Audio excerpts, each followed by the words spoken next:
Então, mais uma vez, boa noite, principalmente para aqueles que não estiveram antes. E vamos continuar, então, falando sobre esse tema, a Igreja de Deus. Nós estamos falando nas últimas sessões, estamos falando sobre as reuniões em caráter de igreja. Muito obrigado. Já falamos da reunião de adoração, que a Bíblia não chama assim, a Bíblia chama ela de o partir do pão, e nós aprendemos que o partir do pão se dá por meio da ceia do Senhor à mesa do Senhor. E podemos talvez dizer que seja não a reunião mais importante, porque todas elas são importantes iguais, mas a reunião de onde parte tudo, porque ali o Senhor está no centro, ali nós estamos focados para o Senhor, para levar algo a Ele. Em outras reuniões, como a reunião de edificação ou de ministério, a via é a via contrária. O Senhor está querendo dar algo para nós. E temos também ainda a reunião de oração, onde nós estamos falando com o Senhor, levando algo para Ele, por que não? Também até mesmo a adoração, ou pedindo, intercedendo, rogando. E hoje, nessa sessão, queremos nos ocupar mais com a reunião de edificação, o ministério da Palavra de Deus. E em ligação com isso também, com alguns dons que Deus deu à sua igreja e que são exercidos dentro do contexto do corpo de Cristo e também nas reuniões, e principalmente na reunião de edificação. Quais que são os requisitos para a edificação e a vida da igreja? Deus deu dons e Ele deu servos. Esses dons não são necessários para a adoração.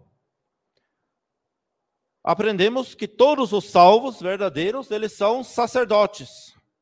E se eles têm uma compreensão da pessoa do Senhor Jesus, por mínimo que seja, podem levar adoração a Ele. Se tem uma compreensão mínima de Deus, podem levar adoração a Ele, ao Deus Pai. Para isso, você e eu não precisamos de dom. Então, se estiver alguém aqui ainda que está esperando um dom para adorar ao Senhor, para levar a adoração a Ele, não espere mais. Você vai esperar até o fim da vida, esse dom não vai receber. Comece simplesmente. Fale ao Senhor aquilo que Ele quer ouvir. A adoração em espírito e em verdade, da qual falamos anteriormente também. Tampouco é necessário um dom para a oração. Ao contrário, a oração talvez seja um dos primeiros sinais que uma pessoa demonstra depois que ela se converte ao Senhor. Quando o apóstolo Paulo se converteu, a primeira coisa que ele demonstrou era obediência e em seguida a oração. Por meio das perguntas que foram feitas. Para isso, não é necessário um dom. Qualquer crente sabe orar. Às vezes nós estamos um pouco tímidos, de repente, para fazer ouvir a nossa voz em público. Mas isso é superável. O Senhor vai ajudar. Ele que intercede também por nós, e Ele nos ajuda, o Espírito Santo ajuda, para que a oração chegue da forma certa. Então não vamos ter medo de nos apresentar diante de Deus em oração. Mas a reunião de oração é o tema do domingo que vem. A palavra de Deus no Novo Testamento, quanto à igreja, fala sobre dons em Efésios capítulo 4, em Romanos 12 e 1 Coríntios 12. Mais uma vez, 1 Coríntios está na lista. 1 Coríntios nos dá muita instrução a respeito da igreja, também a respeito dos dons e a respeito do desenrolar de uma reunião, principalmente de edificação. Tem um capítulo inteiro que trata disso. Quando olhamos esses capítulos, e obviamente não temos tempo de fazer isso hoje à noite em detalhes, nós vemos que Cristo é a origem de todas as bênçãos. Qualquer bênção que recebemos, que é dada à igreja, tem a sua origem na pessoa de Cristo. Ele também é a base para qualquer serviço. Não é um estudo, não é um diploma, não é um certificado, não é o conhecimento, mas a pessoa de Cristo é a base para o nosso serviço. E não apenas a base, mas também a motivação e o alvo, o foco. Cristo é a fonte do serviço e do ministério. Dele emana tudo isso. Porque ele é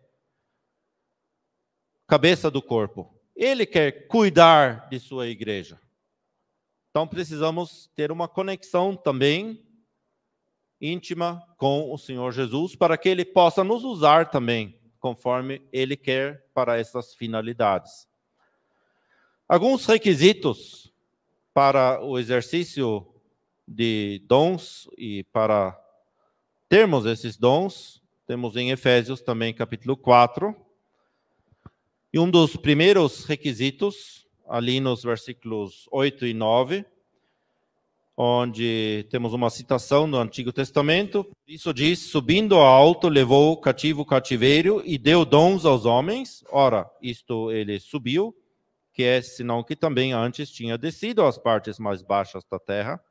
Só aprendemos aqui, de uma forma bem simplificada e rápida, que a obra do Senhor Jesus, a sua morte e ressurreição era necessária para que ele pudesse distribuir até mesmo dons à sua igreja. O irmão já mencionou na oração alguns dos dons principais ou básicos, permanentes, para todo o corpo de Cristo, e esses encontramos ali em Efésios capítulo 4, onde são mencionados apóstolos, versículo 11 desse capítulo. Ele deu uns para apóstolos, ele deu alguns para profetas, também evangelistas, pastores e mestres.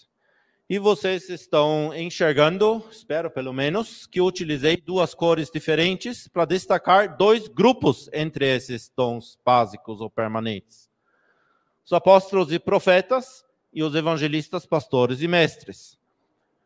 E vocês vão perceber rapidamente por que dois grupos. Mauro, existem apóstolos hoje? Daqui a pouco vem alguém pela porta e diz: eu sou apóstolo, eu vou servir vocês hoje aqui em Diadema. O que nós vamos falar? Bom, esse dom não existe mais dessa maneira. Ou alguém entra: eu sou profeta, vou trazer uma profecia para vocês. Agora, se vem alguém e diz: eu tenho o dom de evangelista, ou de pastor, ou de mestre, já é outra história. Então, nós vemos que entre esses dons principais ou permanentes para todo o corpo de Cristo, existem dons principais básicos e dons permanentes, dons que permanecem durante toda a época da igreja, e alguns dons que eram dados apenas para o início, mas cuja eficácia ou cujos efeitos continuam valendo até hoje. E quem deu esses dons é ele mesmo. Vemos ali de novo aquele princípio: tudo emana da pessoa de Cristo. É ele que cuida de sua igreja, então ele dá esses dons. E nós percebemos já que aqui são as próprias pessoas. A pessoa é um dom. O apóstolo era um dom em sua própria pessoa. Não era simplesmente uma capacitação que ele tinha como dom. Não, ele era o dom. E assim também é com o evangelista, com o pastor e o mestre. Temos dons também mencionados em 1 Coríntios capítulo 12. A diferença ali é que em 1 Coríntios 12 não é a própria pessoa. Como ali anteriormente, o evangelista, ele não tem apenas o dom de um evangelista, claro que ele é capacitado por Deus para isso, mas ele mesmo, a pessoa do fulano, que tem o dom do evangelista, ele é o dom em sua pessoa para a igreja. Com o pastor, a mesma coisa. Que aquele que cuida do rebanho, com o mestre, aquele que ensina a mesma coisa. Já em 1 Coríntios 12, nós temos uma outra coisa, e cantamos no hino também, que Deus tem um trabalho pronto para cada um de nós. E o Peter mencionou na oração também que cada um de nós tem um dom. Ali Deus coloca para dentro de uma habilidade natural que cada um de nós tem, e essas habilidades são diversas, são diferentes, não é tudo igual. Ele coloca dentro disso um dom espiritual, uma medida de poder espiritual. E ali temos, por exemplo, aquela parábola de Mateus 25, versículos 14 e 30, que dentro do contexto de Mateus 24 e 25 está na parte que diz respeito à época da graça, justamente, aquela parábola dos talentos. Então, alguém tem, sei lá, a habilidade natural de saber costurar muito bem. Temos uma pessoa assim na Bíblia, chamada Dorcas. E Deus, ele deu para ela essa habilidade natural, mas também o dom de utilizar essa habilidade natural para o bem da igreja. Que eu posso ter uma habilidade natural e não fazer nada com ela para o bem dos demais. E Deus, ele coloca dentro disso um dom espiritual, uma medida de poder espiritual, para que isso seja útil para o corpo de Cristo. E também, naquele capítulo, de igual maneira, são mencionados dons que não são permanentes e que eram dados para o início da igreja. Naquela lista de 1 Coríntios 12, temos, por exemplo, o dom de falar em línguas, de interpretar as línguas, etc., etc.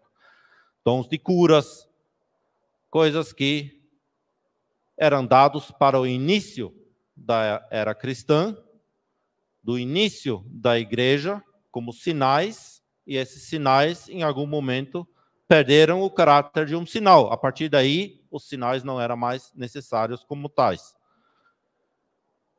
Mas temos uma enorme lista de dons ali que realmente cada um possa exercer. E ela também não é completa. Em Efésios 4, voltando para esse capítulo, os dons, de fato, são as próprias pessoas.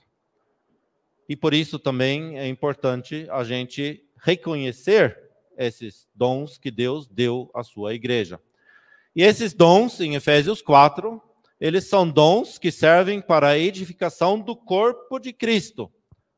Efésios 4, versículos 12 a 16, mostram isso, que servem para o aperfeiçoamento dos santos, para a obra do ministério, para a edificação do corpo de Cristo. E a finalidade é que todo o corpo, versículo 16, bem ajustado e ligado pelo auxílio de todas as juntas, segundo a justa operação de cada parte, faz o aumento do corpo para a sua edificação em amor. Então Deus, ele visa o crescimento, a edificação do corpo de Cristo por meio desses dons que são ali as pessoas, pastores, etc., que Deus deu. E são dons para todo o corpo de Cristo. Não servem para a edificação da parcela do corpo de Cristo existente em Diadema. Servem para todo o corpo de Cristo. A abrangência do exercício desses dons não é local. Os apóstolos, primeiro dom mencionado em Efésios 4. É um dos dons básicos. Em Efésios 2, versículos 20 e 21, nós lemos que os santos, eles foram edificados sobre o fundamento dos apóstolos e dos profetas, de que Jesus Cristo é a principal pedra da esquina. Então, esse edifício divino, essa casa de Deus, da qual também já falamos na primeira parte das palestras, essa casa tem um fundamento. E esse fundamento tem uma pedra principal, que é Jesus Cristo mesmo, e o restante do fundamento, a partir dessa pedra principal, foi lançado pelos apóstolos e profetas. Esse fundamento, ele já foi posto no passado. Quando você constrói uma casa, um edifício, você não vai fazer um fundamento agora, aí constrói o primeiro andar e faz mais um fundamento para o segundo andar. Não, o fundamento é um só para todo o edifício. Ele não está sendo posto. Esse fundamento da igreja como casa de Deus foi colocado lá no passado. Esse fundamento não está sendo mais lançado hoje. Não é um ato contínuo. Contudo, a edificação em cima desse fundamento, essa sim continua. Então, esses apóstolos eram um dos dons básicos para o início, para o lançamento desse fundamento.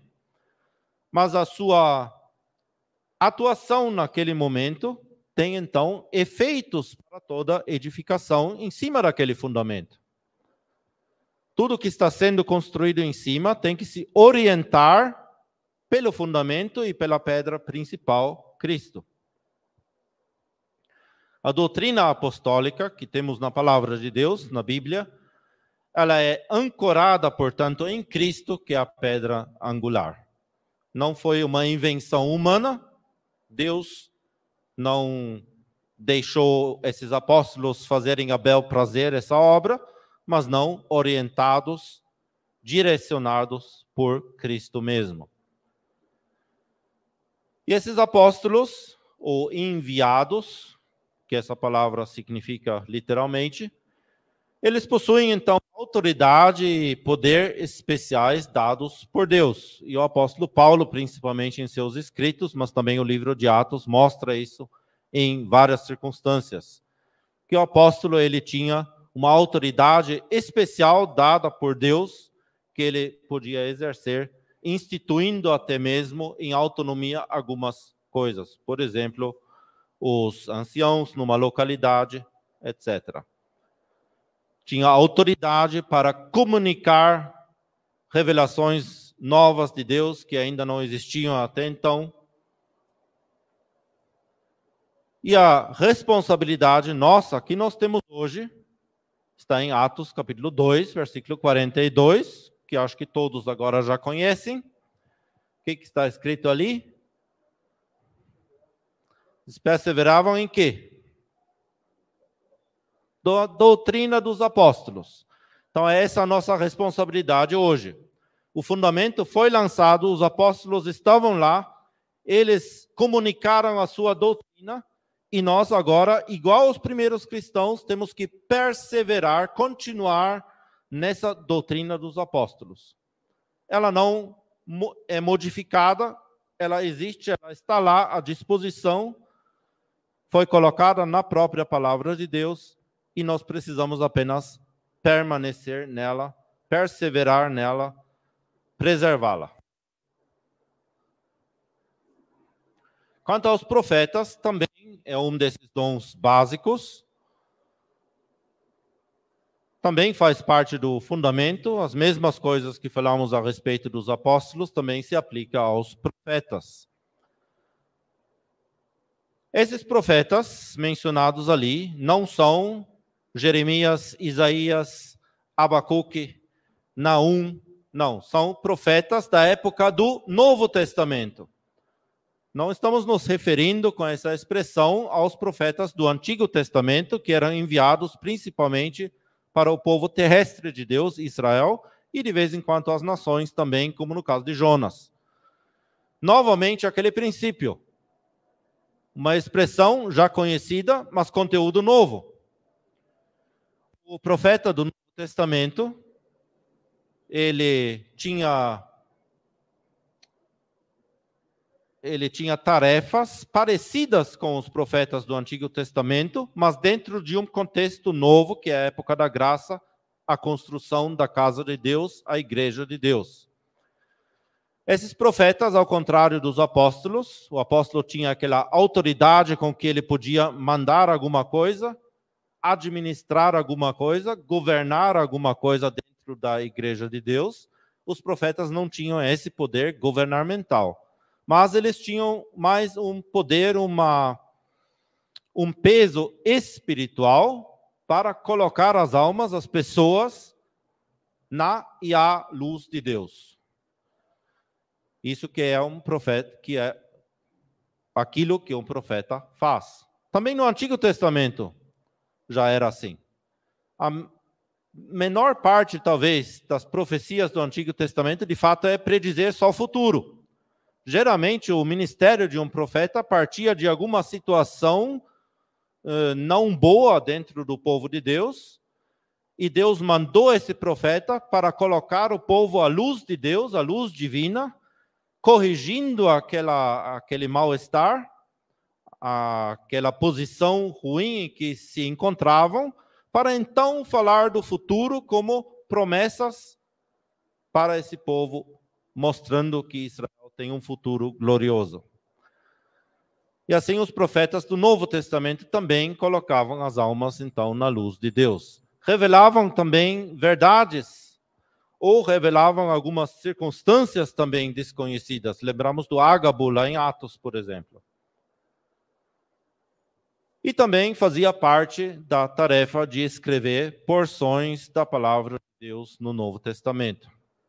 Romanos 16, 26 faz uma referência a isso. Então, a palavra de Deus precisava ser escrita. Para isso, precisava de comunicação direta de Deus por meio do Espírito Santo. Foi inspirado por Deus. E isso não deixa de ser um ministério, um serviço profético de um profeta. Quanto tempo duravam esses dons dos apóstolos e profetas? Não as consequências desses dons, mas os dons em si, que já falamos que eram as próprias pessoas. Bom, quanto tempo durou o dom do apóstolo Paulo?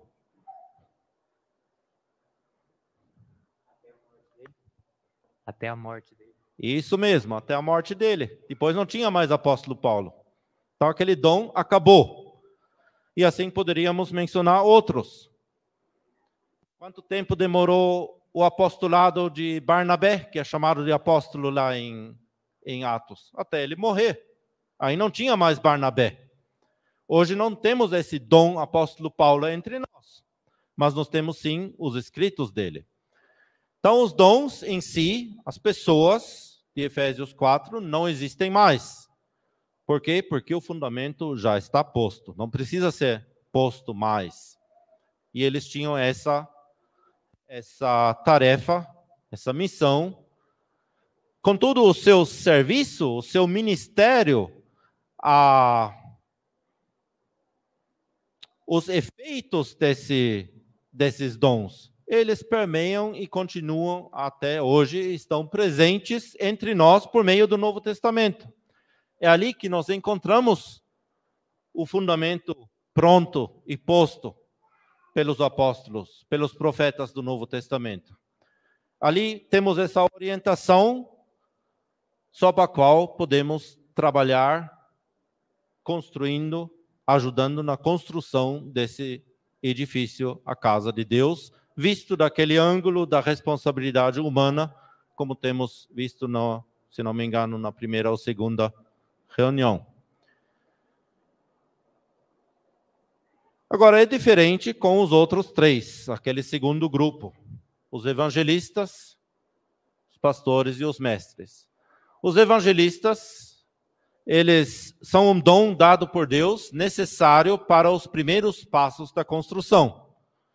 A princípio, poderíamos dizer que sem o evangelista, sem o dom do evangelista, não há pedras na casa de Deus que o pastor, o mestre, pode pegar e colocar em cima do fundamento.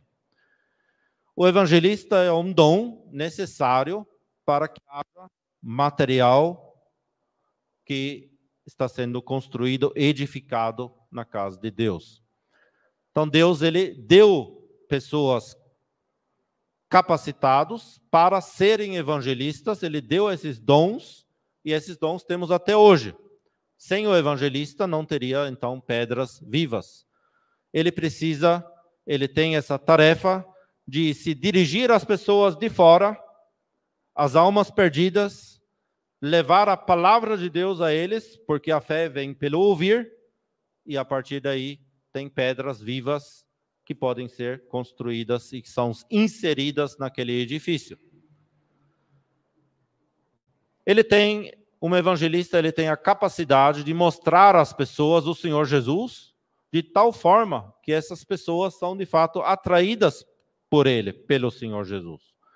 Cada um de nós é conclamado a fazer a obra de um evangelista, ou seja, nos deparamos com alguma coisa, com alguma pessoa em nossas vidas, com um colega de trabalho, um colega de escola, um vizinho, etc., uma pessoa na rua, e precisa de uma palavra naquele momento. Nós, você e eu, temos a obrigação de dar essa palavra a essa pessoa, ainda não tendo a capacidade de sermos evangelistas mesmo. Mas naquele momento, eu estou praticando aquilo que o evangelista faz, entre aspas, profissionalmente o tempo todo. Ele é evangelista sempre. Você e eu, de repente, se não somos dados por Deus como evangelistas, de vez em quando temos que fazer a obra de um evangelista. Mas nem necessariamente temos essa capacidade de fato, mostrar às pessoas a pessoa de Cristo de tal forma que a pessoa é impactada e, de fato, é atraída a Cristo. O evangelista, ele exerce o seu ministério, o seu serviço. Eu, pessoalmente, não gosto tanto da palavra ministério, eu uso ela, desde que nós entendamos o que é um ministério segundo a palavra de Deus. Ministério nada mais é do que simplesmente um serviço. Não é uma instituição, não é um certificado que alguém ganhou numa escola bíblica, é simplesmente exercer um serviço. Nesse sentido, temos ministérios, e o evangelista exerce isso no mundo. O campo dele é principalmente fora.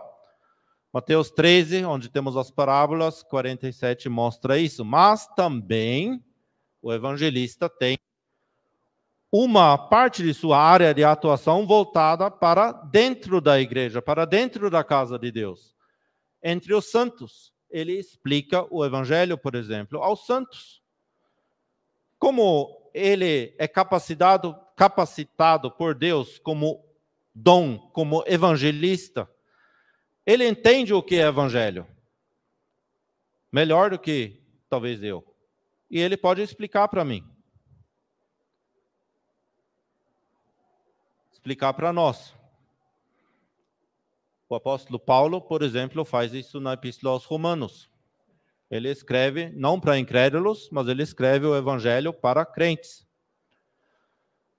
Depois temos os pastores e mestres, ou doutores, literalmente professores. E esses dois dons, eu estou mencionando aqui juntos, porque eles, de fato, vão de mãos dadas. Esses dons cooperam, colaboram, precisam estar em harmonia, trabalhando juntos. Primeiro, o pastor. Talvez seja o dom mais raro. Pelo menos é a minha impressão. E creio que de vários outros aqui também. O pastor é aquele que cuida do rebanho, que se ocupa das almas, que alimenta, que ensina também, mas ele se contenta com progressos pequenos. Ele conhece a doutrina, ou deveria conhecer a doutrina, ele sabe os 100%, mas quando ele se ocupa de uma alma, cuidando dessa pessoa, ele se contenta se ela faz progressos de 5 em 5. Ele não quer os 100% de uma vez. E para isso, ele é capacitado também pelo Senhor para poder discernir o que a pessoa está precisando, o que de repente uma localidade está precisando de alimento, etc. Ele aplica as verdades bíblicas, as necessidades e a situação daquele indivíduo. E a gente percebe, se nós quisermos fazer isso, de fato precisamos de um discernimento muito especial. E eu diria de mim mesmo, eu não tenho isso.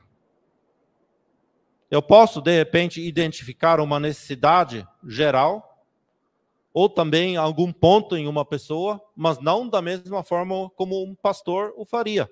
Ele sabe identificar em conversas, por exemplo, pessoais, quais que são as necessidades exatas do irmão Ari, o que ele precisa para crescer, ou da irmã Cleide, o que ela está precisando. Ele se ocupa das pessoas. E ele fala as consciências também, e muitas vezes, e normalmente, eu diria até, não em público. Ao contrário daquilo que a cristandade fez desse dom. O pastor, para a cristandade, é aquele que se destaca em público, que faz tudo, o manda-chuva. Na verdade, o pastor não é isso. Não é aquele que prega, que cuida de tudo. Não, é aquele que cuida das almas. E esse cuidado é feito, ou você pode fazer melhor, no âmbito particular. E por ali já se vê que tem pouco esse dom, de fato. E eu pergunto, por quê? Pensamos aqui na localidade. Cada um pode fazer a pergunta para si mesmo e responder. Temos alguém que de fato sabemos essa pessoa é dado por Deus como um pastor no nosso meio? De repente, sim.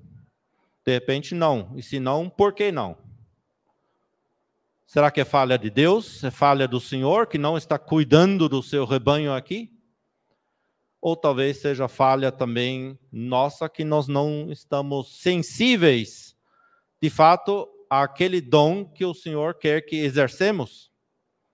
Talvez estamos pensando, pessoalmente, em alguma outra coisa.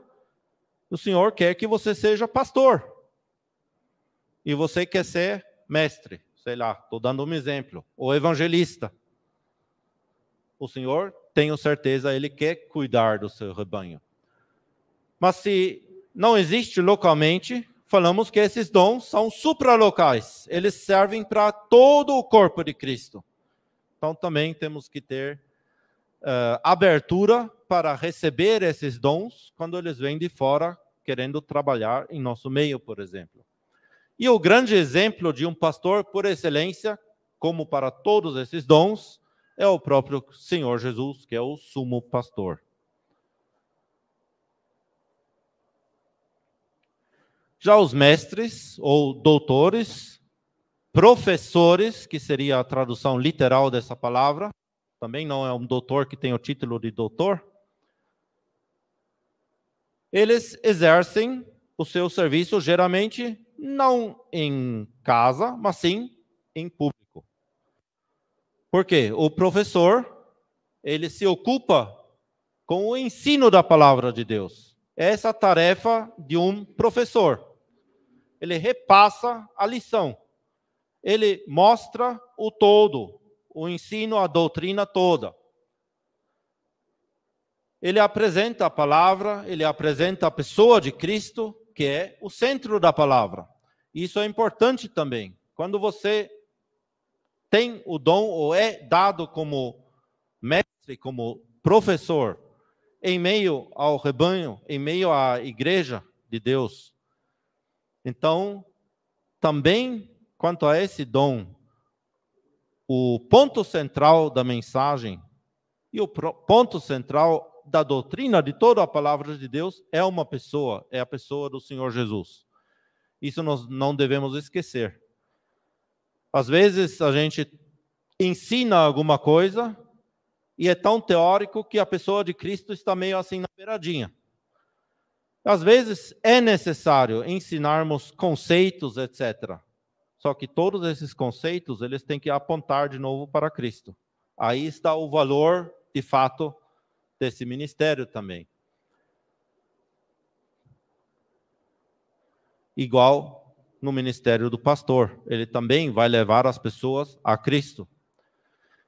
O mestre, um doutor, professor, ele tem a capacidade de apresentar os pensamentos da palavra em seu contexto geral e conexo.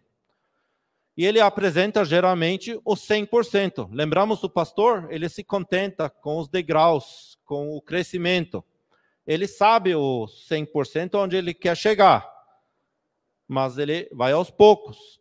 O mestre, ele precisa apresentar, de alguma maneira, o 100%. Talvez nenhum de nós consiga chegar ao 100%, porque nós mesmos não compreendemos ainda o 100%. Mas precisamos apresentar o todo, a doutrina em seu contexto, conexo, de forma inteligível. E esse dom, ele cuida da sã doutrina e também da unidade dela. Ele tem todo o cuidado para que a doutrina da palavra de Deus, a sã doutrina de Cristo, de fato seja apresentada assim como ela é. E também para isso, o grande exemplo é o próprio Senhor. Quais que são os objetivos desses dons? Efésios 4, versículos 12 a 13, nos mostram que ele quer o aperfeiçoamento dos santos para a obra do ministério, para a edificação do corpo de Cristo, até que todos cheguemos à unidade da fé e ao conhecimento do Filho de Deus. Aquilo que eu falei, Cristo é o centro de todos esses ministérios, de todos esses dons. Ao conhecimento do Filho de Deus, ao homem perfeito, à medida da estatura completa de Cristo. O aperfeiçoamento dos santos é algo que se dá no indivíduo e na prática, e aperfeiçoar, essa palavra significa também, literalmente, agregar aquilo que ainda está faltando, corrigir alguma coisa. É uma expressão que também, naquela época, foi utilizada na medicina, significando de recolocar algum membro no seu lugar, de endireitar uma perna quebrada, por exemplo. Então, Deus, ele quer que esses dons sirvam para esse tipo de aperfeiçoamento, para colocar aquilo em ordem que ainda não está bem.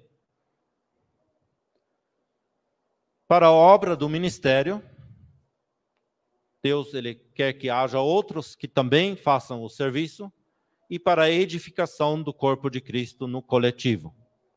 Todo o corpo de Cristo precisa dessa edificação, tanto localmente como também supralocal. Quem institui os servos? Já respondemos essa pergunta em comentários no meio. Não são pessoas, mas aquele que dá os próprios dons, e é Cristo. Ele que dá os dons para a sua igreja. Ele define quem era apóstolo, quem era profeta. Ele define hoje quem é evangelista, quem é um mestre, quem é um pastor. E eu estou mencionando algumas passagens apenas. Em algum momento eu penso que posso colocar também à disposição os slides. Aí quem quiser recordar e ler as passagens todas pode fazê-lo também. Temos várias passagens que mostram que o Senhor Jesus Cristo, ele dá os dons, que ele dirige, que ele cuida. E existem responsabilidades nossas também, como aqueles que são beneficiários desses dons, que é receber esses dons, não rejeitar. 3 João 7 e 8 mostram isso. Ali havia uma pessoa que não recebia, mas a instrução da palavra de Deus é receber. Se identificamos esse dom, temos a obrigação de receber. Por quê? Porque esse dom vem do próprio Senhor. Tanto hoje, como também aqueles que eram dons assim no passado e deixaram, por exemplo, os seus escritos. Aí chegamos na literatura. Não é assim porque fulano de tal escreveu há 100 anos atrás, que hoje eu não tenho mais nada com ele. Não, se Deus deu um dom há 100 anos atrás, e nós temos esses escritos na mão, não significa que tudo que está ali nos escritos é 100%. Também era apenas um ser humano, assim como qualquer um que exerce oralmente o seu dom. Mas nós temos sim a obrigação de receber também aqueles dons que Deus antigamente deu e usufruir desses dons. Deus não vai dar revelações totalmente novas e nos ensinar do zero tudo aquilo que Ele colocou à nossa disposição. Se você e eu temos uma estante lá atrás, então tudo que está lá, Deus não vai nos dar totalmente do zero a cada um de nós individualmente. Já está lá. É só para fazer uso daquilo. Assim como também quando existe uma pessoa com um dom de um evangelista, de um pastor, de um mestre, hoje recebemos essa pessoa. Não rejeitamos como ali em 3 João tinha um caso. É uma responsabilidade nossa. O servo em si, o próprio servo, ele também é responsável ao Senhor e livre de servir ao Senhor. 1 Coríntios 16, versículo 12, mostra isso. O servo, ele deve satisfação ao dono do servo. O Senhor o instituiu, o servo é responsável em primeiro plano ao Senhor. E por ali também já vemos como a cristandade, de uma forma geral, distorceu esses princípios. Porque o servo na cristandade, ele não é responsável em primeiro plano ao Senhor. Ele geralmente é responsável a algum conselho superior ou a um conjunto de pessoas a quem ele deve satisfação. Se esse conjunto de pessoas não gosta mais daquele servo, simplesmente tiram ele do lugar e substituem. Não tem nada a ver com aquilo que a Bíblia nos ensina, onde o Senhor coloca as pessoas e tem responsabilidade para com ele. Isso já responde essa pergunta. Existe eleição para um serviço assim? Vamos nos sentar juntos agora aqui em Diadema. Bom, nós precisamos de um pastor. Vamos fazer uma votação e eleger um de entre nós para ser esse. O Senhor institui essa pessoa. Como que nós vamos eleger alguém? Em tempos apostólicos, para algumas coisas havia eleição para anciãos e diáconos. Só que, como falamos já antes, quem instituía esses geralmente eram os próprios apóstolos ou pessoas que tinham autoridade recebida pelos apóstolos para fazer tal, como Timóteo, como Tito. Hoje não temos isso mais. Não tem mais o apóstolo que nos dá essa autoridade, que pode dar a autoridade para o meu irmão aqui e falar: ó, irmão Luiz, você agora é responsável para instituir o presbítero em Diadema. Não tem ninguém que consegue fazer isso. Mas o serviço desses ofícios ainda continua existindo. Deus não deixou a sua igreja sem esse serviço. Não há apóstolos nem pessoas autorizadas por eles, portanto. E esses anciãos e diáconos tampouco são dons. Não estão lá na lista de Efésios 4 e nem nas outras listas. São ofícios, são funções, cargos, e eles são dados especificamente locais.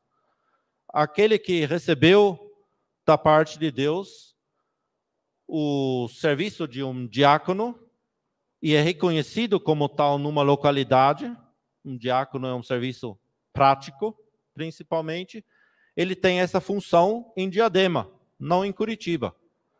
Aquele que é dom pastor, ele exerce esse dom aqui, em Curitiba, em Teresópolis, onde for que seja. Pelo menos ele deveria ter essa liberdade. O ancião e o diácono, não. Aquele que é ancião, ou presbítero, ou bispo, em Diadema, em Piracicaba, ele não tem como exercer essa função numa outra localidade. Não são para todo o corpo de Cristo. São funções, são cargos locais. E hoje ainda existe o serviço desses reconhecidos pelos demais, embora não sejam oficialmente instituídos.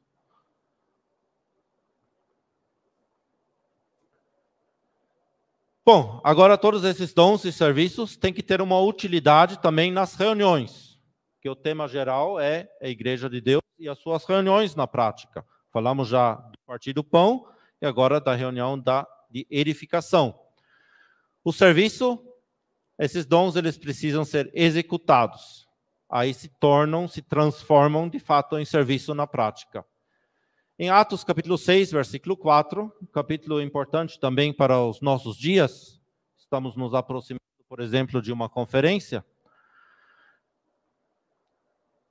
Nós perseveraremos na oração e no ministério da palavra.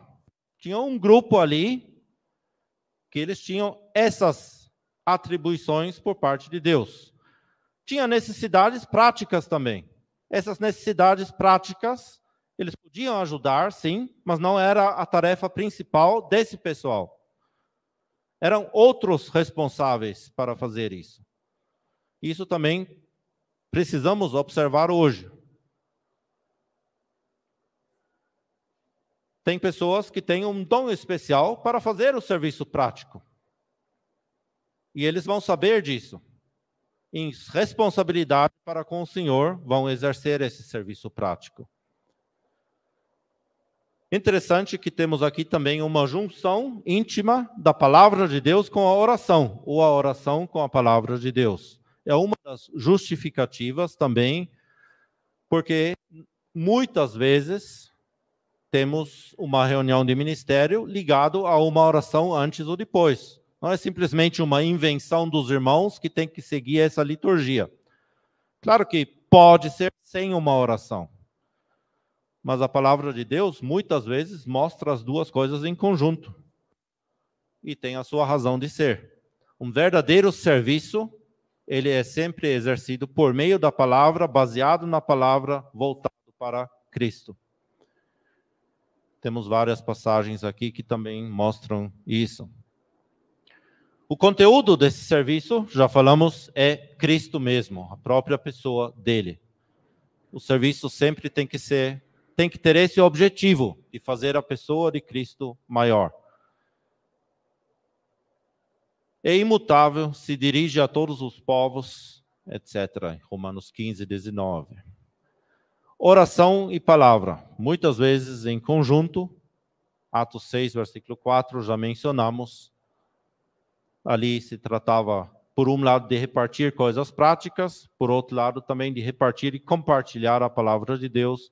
E eles falaram, para nós fazermos isso de forma correta, para eu levar a palavra de Deus, primeiro eu mesmo preciso da oração, não posso servir aos outros sem ter tido um contato com o Senhor, por meio de quem ou que vai dar aquilo que eu preciso repassar para os outros. Isso vem do Senhor. Se eu não tenho contato com o Senhor, então talvez vem de mim mesmo. Pode até ser certo, mas se alcança o objetivo é outra questão. Palavra e oração, muitas vezes mencionados juntos também quando se trata de receber as bênçãos. Eu mencionei essas duas passagens de Lucas 10 e Lucas 11. Vocês podem ler isso talvez em casa, então. O evangelista Lucas, ele apresenta muitas vezes, ou quase sempre, não uma sequência histórica dos eventos, mas uma sequência moral de eventos. E nessas duas passagens, que seguem imediatamente uma a outra, nós temos essas duas coisas juntadas. Oração e serviço, ou serviço e oração. Atos 2, 42 também menciona o permanecer na doutrina dos apóstolos, mas também nas orações. A autoridade é do próprio Senhor. Ele estabeleceu a ordem para as reuniões de edificação. 1 Coríntios 14 é o capítulo que trata disso. E como a primeira reunião foi mais curta, vou pedir agora um pouquinho de paciência a mais. Espero que seja um pouquinho. Qualquer um pode falar na reunião. Bom, talvez a pergunta é feita de forma errada. Qualquer um pode fazer uma pregação de um ministério, de um serviço da palavra? Aí a resposta seria não, mas sim aquele que o Senhor escolher. É Ele que está dando, e nós temos que ter a sensibilidade, cada um de nós também, para ouvirmos do Senhor se Ele quer que eu fale naquele momento, naquela hora, sobre aquele tema. E esse serviço deve ser inteligível. 1 Coríntios 14 fala disso de uma forma bem prática, ali ligado ao dom de falar em línguas. Se não havia interpretação, era ininteligível. Mas nós podemos estender isso também. Eu já dei esse exemplo várias vezes no passado também. Não adianta nada. E o Pablo lá atrás não escuta nada. É ininteligível, o serviço não serve para ele. Também não vale nada se eu vou lá no Peru, por exemplo, numa aldeia indígena, no meio da selva, e eu uso expressões muito elevadas, bem colocadas, pode até ser bonito de ouvir, só que são vocábulos que o ouvinte não conhece, para ele é ininteligível. Então, tudo isso é necessário quando falamos em público. Tem uma audiência que quer entender aquilo que nós falamos. A finalidade é a edificação, a exortação e a consolação da igreja, por meio de salmos, doutrinas e revelações. E meios para a edificação são a revelação, que temos lá em 1 Coríntios 14, mencionado, a ciência, o conhecimento, a profecia, a doutrina, no versículo 6 de 1 Coríntios 14. Também oração, hino e agradecimentos servem para a edificação de todos. Por isso, até mesmo aquele irmão que pede um hino, que faz uma oração, ele deveria ter em mente que aquilo que ele vai expressar ou edifica ou não edifica a audiência. É em público, é na reunião, não é uma oração pessoal na minha casa.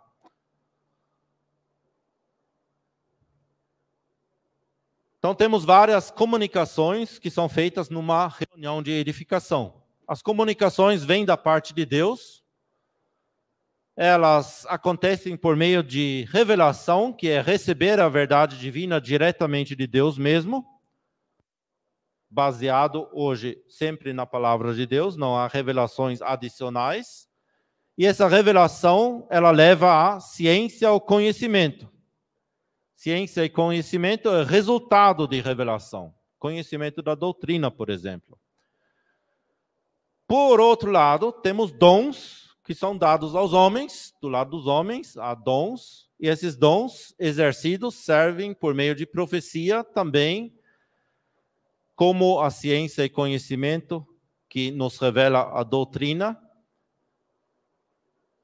e causam um resultado nas pessoas, que é a edificação da igreja. Então, todas as coisas, a revelação, a ciência, a profecia, a doutrina, da parte de Deus, comunicado por meio dos dons, deve surtir um resultado na audiência, que é a edificação da igreja. E para isso, Deus mesmo, ele dá ordem para as reuniões. Ele nos mostra que as reuniões são regulares, não é esporádico, são reuniões, inclusive, abertas também a visitantes, incrédulos, ou a Bíblia usa a palavra indoutos, que significa pessoas sem conhecimento, principalmente nas coisas divinas. A expressão literalmente utilizada por Paulo é idiotas. É uma palavra que significa isso, sem conhecimento, ignorante a certas coisas. Há uma liberdade que é controlada pelo Espírito, não uma liberdade ilimitada, sem restrições, mas o Espírito Santo controla ela. E nessas reuniões também Deus está presente, os que entram podem verificar a presença de Deus, do Senhor, no meio daqueles reunidos. Deus, ele não quer desordem, ele não tem bagunça. Isso não vem de Deus, quando uma reunião aconteceria assim. O dom deve ser exercido de uma forma controlada. 1 Coríntios 14 nos dá essas instruções, que quando vem uma revelação a outra, então o primeiro senta e assim por diante. É um capítulo que merece uma reunião à parte. Tampouco por impulsos. Eu preciso falar agora, eu preciso agora pedir aquele hino. Não funciona assim. o impulso humano está sujeito ao controle do Espírito Santo. E tem uma exortação que vale para todos nós: procurar com zelo o profetizar, que é mencionado naquele capítulo bem no início. E aí a pergunta é: fazemos isso ou somos apenas ouvintes e assistentes que ficam calados por anos, talvez?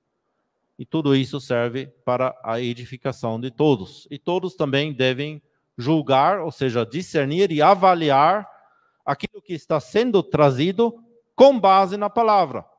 Significa que você e eu precisamos nos ocupar com a palavra de Deus, porque do contrário, não podemos avaliar, não podemos julgar se aquilo que é falado, de fato, está de acordo com a palavra de Deus. E Deus tampouco quer confusão ou rebeldia e tumulto, mas sim paz. Ele promove isso por meio do Espírito Santo também nessas reuniões.